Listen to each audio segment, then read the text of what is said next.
Hello amazing people, Hazel Bulubisi here. Welcome back to my channel. Today we'll be talking about the process of coming back to Kenya after studying medicine abroad, so right after med school, and what it entails.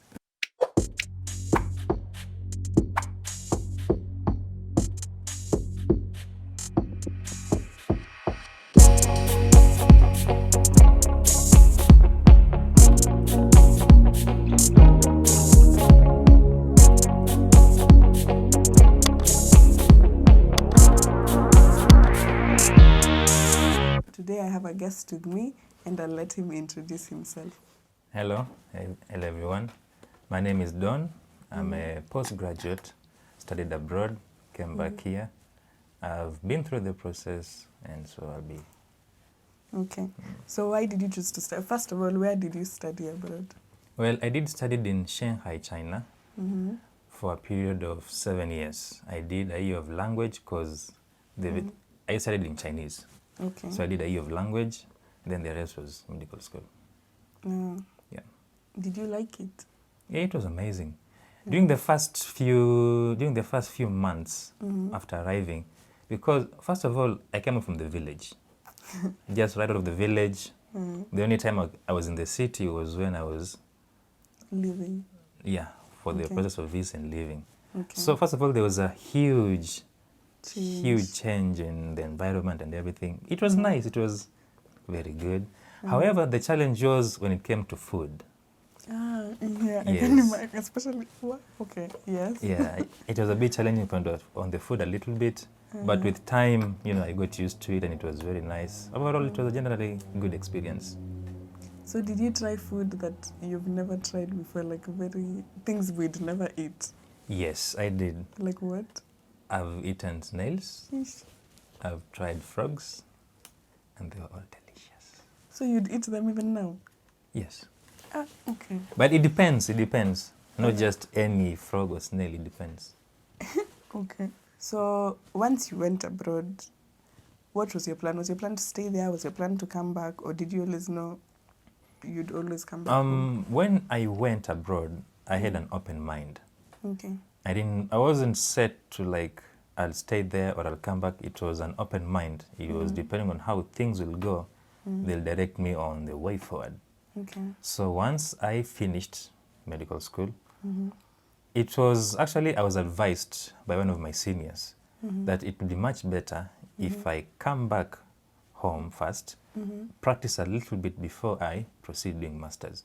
Because you see, in a place like from the school that I studied in, usually when you finish undergraduate, you immediately proceed to specialization. Ah, it's the same in Italy. It's the same, right? Yeah. So at that point, yes, you'll be good in that specialty, but I had a feeling I needed to be a jack of all trade and a master in one. Okay. So to get there, I was advised it's better you come home first, practice for a while.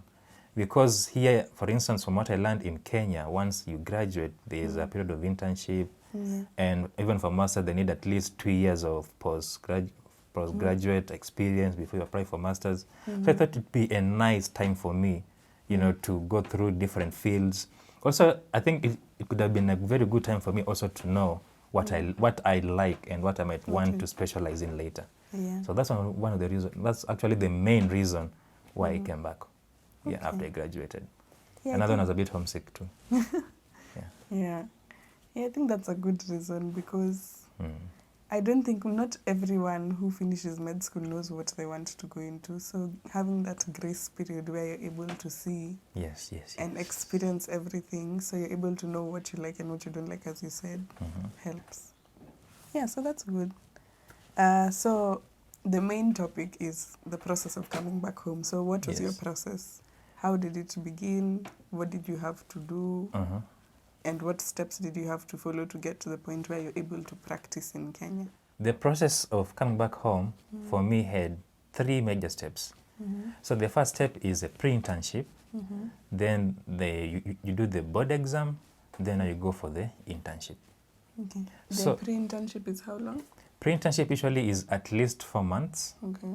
Then the exam, which usually takes around The exam is a 3-day exam. There's the MCQs and there's the clinicals, basically the OSCEs. Okay. Then after that, you take almost a week to a month. But it's usually a week, almost a week, you get the results. Then after that, you go now for the internship. Okay. And Yes. the internship is a normal duration, 1 year? Yes, 1 year. Basically, it's 13 months. Okay. Yeah. Okay. So now that you've given us the general overview, so what are the steps, like the specific steps you have to follow? So once I land in Kenya, what do I do? So once you land in Kenya, you're first able to do the pre-internship, right? But before you do the pre-internship, is the Kenya Medical and Dentist Practitioners Board that sends you to do the pre-internship. Okay. So you'll be dealing with them. But before you go to them, there is one important step that you need to do, and that is to get all your documents accredited. It can only be done by 2 people. Okay. One is an advocate and commission of oath. Another one is a magistrate, a court magistrate. Okay. So when you go there, you need to carry your national ID, birth certificate, your primary school documents, high school documents, and all your university documents. Okay. For the national ID, is just either your national ID card or the passport. And these are the copies, basically. A copy of your national ID and passport, a copy of your birth certificate. For primary school, there are 3 things. Your KCSE, a copy of your certificate, result slip, and leaving certificate. Okay. High school is the same, also 3. A copy of your certificate, result slip, and leaving certificate. And for the university, it's basically the certificates, transcript, and also maybe if you have a recommendation letter, you can also just take it to be accredited so that it doesn't seem it's a fake document. So in general, you have to have your originals and your copies? Yes, originals and your copies. Okay. So once you have those documents, basically you just get a stamp. You get a stamp and you take all those documents and you go to the Commissioner for University Education. Okay. The reason you go there is to get a certificate called Recognition and Equation. Okay. That certificate holds you legally because when you go there, they'll process your documents for around 24 hours. And the reason you're going there is because you get this certificate called Recognition and Equation. Basically, it means they recognize your documents, they are from a recognized institution, and they can be used here in Kenya. And also another reason is that through their process, should they find that the documents are forged, you can be held accountable in a court of law. Yes. So you go there. Usually it takes around 24 hours, 24 to 48 hours, and you pay 6,000 Kenya shillings. To get the document? To get that document, recognition for recognition and equation. So first of all, I'd recommend when you go to the advocate or the magistrate to get your document stamps, make a copy of that one too. Okay. Because also when you go to the board, they'll also want copies of those stamped documents. Okay. So one copy you leave at the Commission for University Education, another one you have to bring it with you to the medical board. Okay. So you'll bring the certificate you've gotten from Commissioner of University Education, that's equation and qualification, plus all these copies of these documents I've mentioned before. You take those ones, you go to the medical board now. At the medical board, they'll give you a paper which you'll fill in your detail, your name, details, current address, everything. And also on that paper, they'll have all the items that you need. So apart from the 2 things you've already done, that is a stamped document by the magistrate or an advocate, and also the certificate for equation and qualification. Another thing you'll need is a copy, a passport size photocopy, and 35,000 Kenya shillings. 5,000 shillings for registration, and the 30,000 shillings is for the exam. Initially, we had said it's pre-internship, exam, then internship. So when you go there, you do 2 steps. You pay for the exam, and when you pay for the exam, that's only when the board will send you for pre-internship. They can't send you for pre-internship if you haven't registered to sit for an exam. I have a question. Yes. So, because you're saying you have to pay for the exam, and then they send you for pre-internship. So once you're done, do you do your exam immediately after pre-internship? Do you know the date you'll sit for your exam once you've paid, or is it something you find out later? So usually the exam is done 3 times in a year.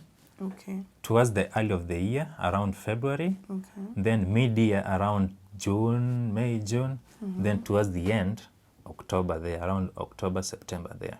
So you can so choose you can choose which one works for you. Okay. So once you pay, it doesn't mean that you have to sit for the immediate one.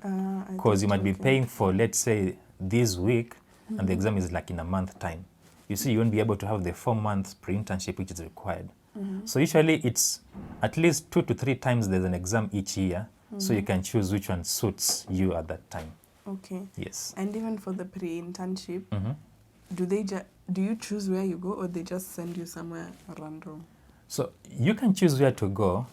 However, they usually recommend Kenyatta National Hospital. So everyone goes to Kenyatta? Yes. Okay. Usually they recommend you go to Kenyatta National Hospital, but you can choose to go where it works best for you. Okay. Yes, but normally the board recommends you go to Kenyatta National Hospital.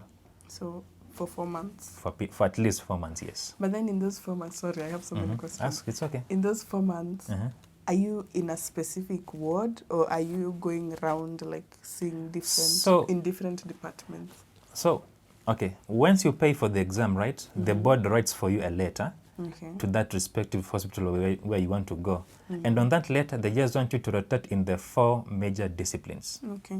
That is pediatrics, obstetrics and gynecology, surgery, and internal medicine. Only those 4.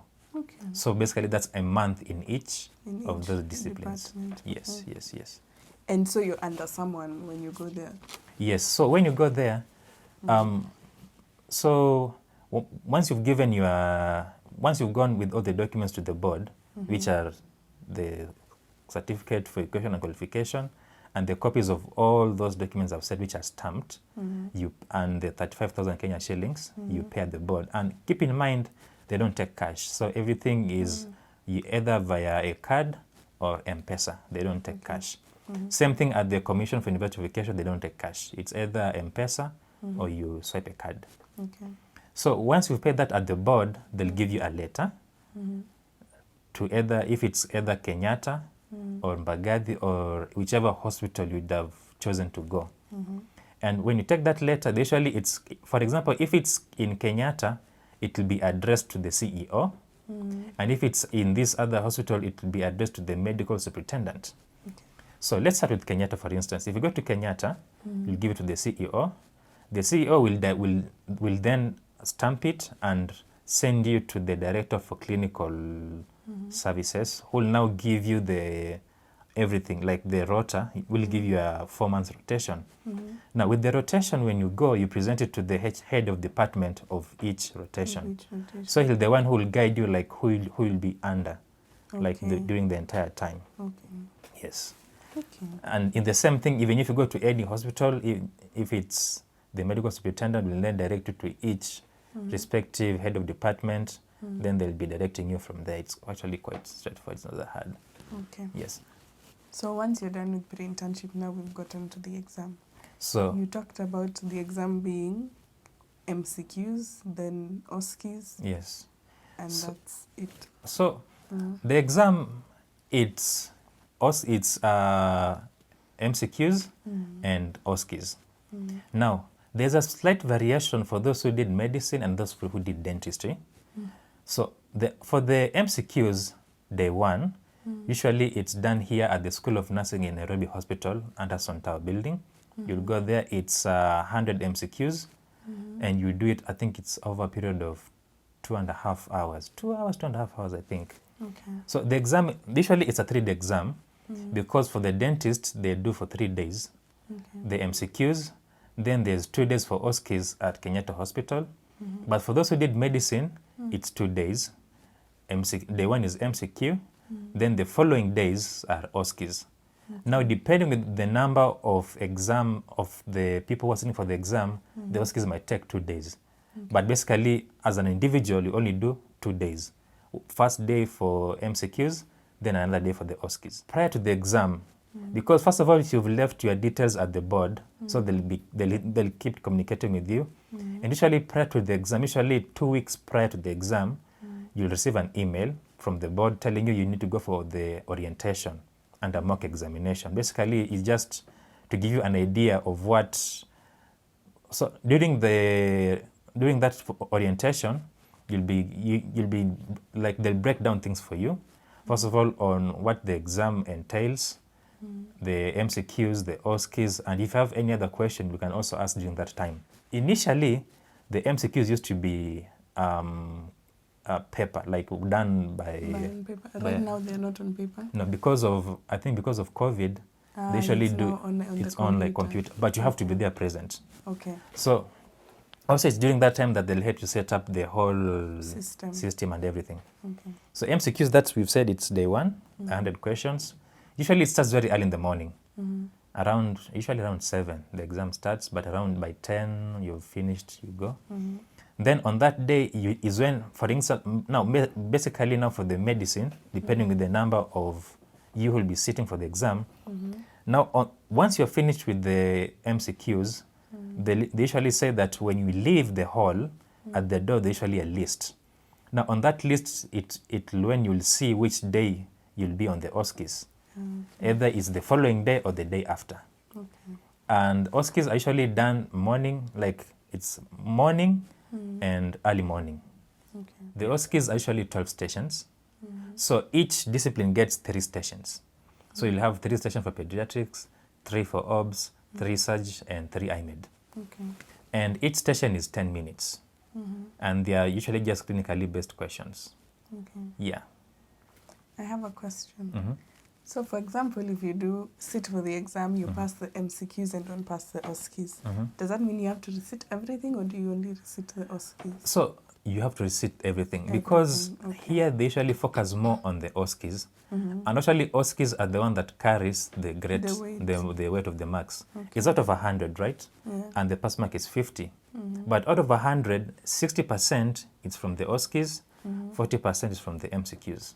Okay. So you really have to pass the OSCEs for you to be considered to have successfully passed the exam. Okay. Yes. And usually, is there, what did I want to ask? Is there a certain number of times you can take the exam? Like, let's say I take 3 times, I fail on the 3 times, God forbid. But just an example. So, can you take it again? Or can you take it more than once or more than twice or more than... So according to the board, an individual can sit for the exam for a maximum of 3 times. Only 3. You have 3 attempts only. Okay. Yes. Okay. And from what I've been told, if you are not successful with all those 3 attempts, you are taken back to school for another 1 year. Yeah. Yes. Okay. Okay. So now moving on to internship. Now you're done with your exam and you need to go for your internship. Is it the same way you choose, or you ballot, or you're just taken anywhere random in Kenya? So once you're done with the exam, and congratulations, you have passed, usually what they do is you go for a balloting. Okay.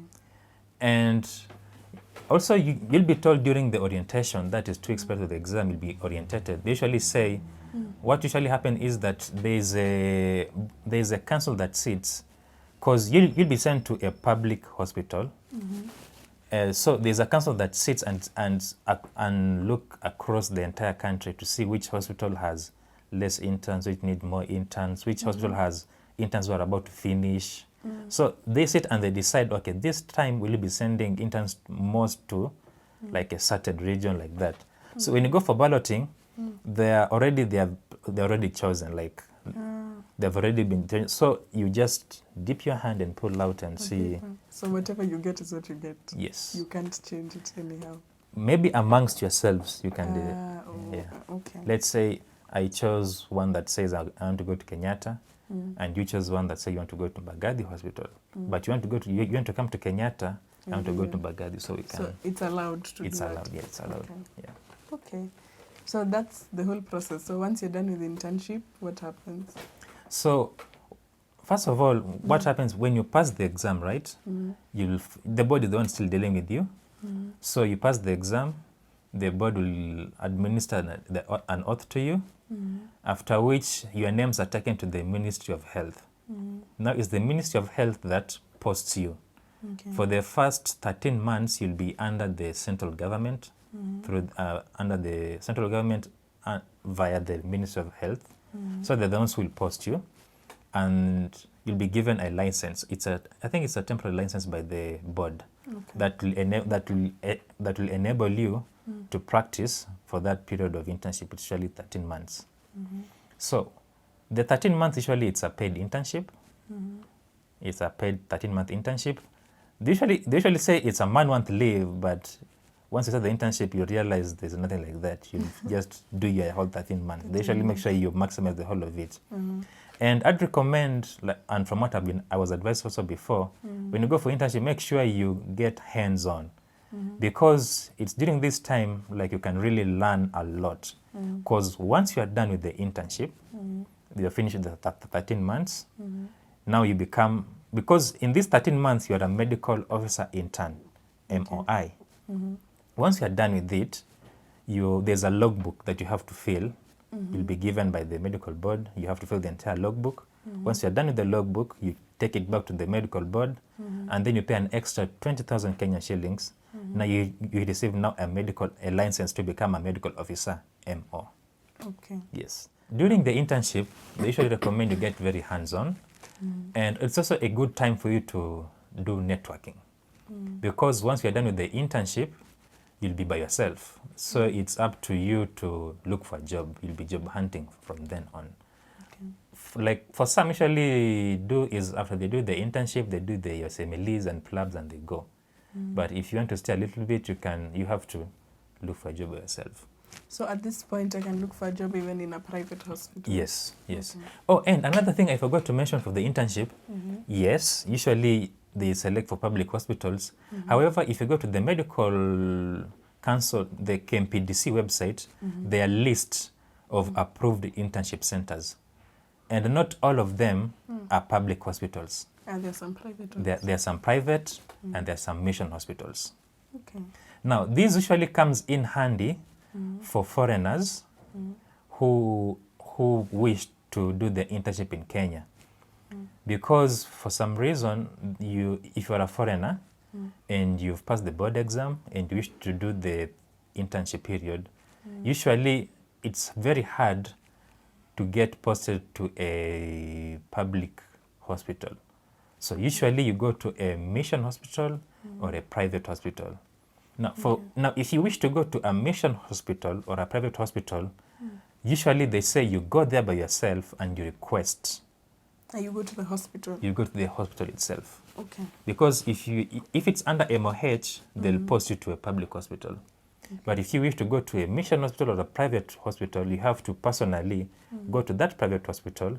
Then they'll give you an approval letter to go there over there. You take the approval letter to the board and the MOH, now they'll give you the license. Okay. Yeah. Okay, so that's the whole process basically in a nutshell. In a nutshell, yes, yes, yes. Okay. Is there anything you'd want to add? Any advice? Just, it doesn't necessarily have to be about the process, but even just about medicine or anything, life, to conclude. I'll just share what I was told. And that is, during internship, really get hands-on, be aggressive, really get to know everything that you can during that short period of time. Also, at the same time, have a good work ethic, because that will help you in your networking. Because, when you are practicing, you're under the MOs and the consultants and the registrars. They'll get to know who you are. And once you're done with the internship, you're on your own. So it depends on the good relation you used to have during your internship, how good you used to be, how they saw you, their impression of you. So it becomes much easier for you to get a job once you're done with the internship. Okay. Yes. Okay, so I think that's it. It was a very informative video, a very helpful one. And thank you for coming and explaining to us everything. I'm sure there's so many people like me who have always wondered what the process is and how to go about it. And now we have an idea. See you next week. Bye. Bye. And thank you for having me. You're welcome. You're welcome.